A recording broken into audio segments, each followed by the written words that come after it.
Hi hello friends, இன்றைக்கி ராமநவமி. ராமநவமிக்கு நம்ம என்ன செய்வோம்? பானகம் தான் செய்வோம். அதுக்கப்புறம் நம்ம மோர் செய்வோம். இது எப்படி செய்யுதுன்னு பார்க்கலாம் வாங்க. முதல்ல ஒரு கப்பில் நான் உடைச்ச வெல்லம் எடுத்திருக்கேன். அந்த வெல்லத்தில் நம்ம தண்ணி ஊற்றி கறிய வச்சிடலாம் கொஞ்சம் நேரத்துக்கு. இதை கொஞ்சம் நேரம் வச்ச உடனே இது கரைஞ்சிடும். அதுக்கப்புறம் ஒரு மிக்ஸி ஜார் எடுத்துக்கலாம். நம்ம இந்த கிர்னி பழத்தை கட் பண்ணி வச்சுருக்கோம். அந்த கிர்னி பழத்தை இதில் சேர்த்துட்டு பாதி அளவு தான் நான் சேர்க்க போகிறேன். நான் இன்றைக்கி 2 பேருக்கு தான் செய்ய போகிறேன் இந்த பானகம். இப்போ பாருங்கள், நான் சேர்த்துட்டேன். இது கூடவே ஏலக்காய் சேர்த்துடலாம். நம்ம ஏலக்காய் சேர்த்துட்டு இதை இந்த கிர்னி பழத்தை நைஸாக அறியக்கூடாது. இப்போ பாருங்கள், இந்த அளவுக்கு இருந்தால் போதும் நமக்கு. அதுக்கப்புறம் இப்போ ஒரு பாத்திரம் எடுத்துக்கலாம். அதில் நம்ம ஊற வச்ச வெல்லத்தை ஃபில்டர் பண்ணிக்கலாம். ஃபில்டர் பண்ணிவிட்டு இதில் மண் தூசியெல்லாம் இருக்கும், அதனால் ஃபில்டர் பண்ணிக்கலாம். நான் 2 டம்ளர் அளவுக்கு தண்ணி ஊற்றிக்கிறேன். தண்ணி ஊற்றிட்டு இதில் நம்ம அரைச்சி வச்சுருக்கிற கிர்னி பழத்தை சேர்த்துக்கலாம். சேர்த்துட்டு இதை நல்லா கலந்து கொடுத்துக்கலாம் ஒரு முறை.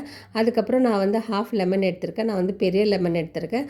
அதை இதில் பிழிஞ்சு விட்டுலாம். நம்ம லெமன் சேர்த்து செய்யும்போது ரொம்ப நல்லா டேஸ்ட்டாக இருக்கும். இப்போ கொஞ்சமாக சுக்கு பொடி சேர்த்துக்கலாம். இது சுக்கு பவுடர் சேர்த்துருக்கேன் நான். உங்கள்கிட்ட பவுடர் இல்லைன்னா முழு சுக்கு கூட நம்ம இடிச்சிட்டு சேர்த்துக்கலாம். இப்போ பாருங்கள், மிச்சம் இருந்த கிர்னி பழத்தை இதுலேயே சேர்த்துட்றேன் நான். இது நம்ம குடிக்கும் போது வாயில் அங்கங்கே நமக்கு கடிப்படும், அப்போ நல்லாயிருக்கும்.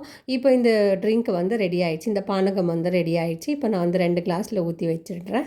இப்போ பாருங்கள், இது நல்ல ஒரு கூலண்ட், இது ரெஃப்ரெஷ்மெண்ட் கூட. நமக்கு இந்த வெயில் காலத்தில் இந்த மாதிரி குடித்தோம்னா ரொம்ப நல்லாயிருக்கும். வீட்டிலே செஞ்சு ஹெல்த்தியாக குடிக்கலாம். இப்போ நான் மோர் செய்ய போகிறேன். இதுக்கு மோருக்கு நான் 1 கப் அளவுக்கு மோர் எடுத்திருக்கேன். 2 கப் அளவுக்கு தண்ணி எடுத்திருக்கேன்.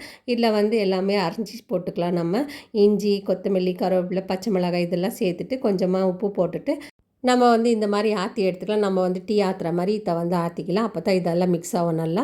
இப்போ இது ரெடி ஆகிடுச்சு மோர். இப்போ நம்ம சர்விங் கிளாஸில் ஊற்றிக்கலாம். இப்போ இந்த 2 ட்ரிங்க்கும் இன்றைக்கி நான் செஞ்சுது.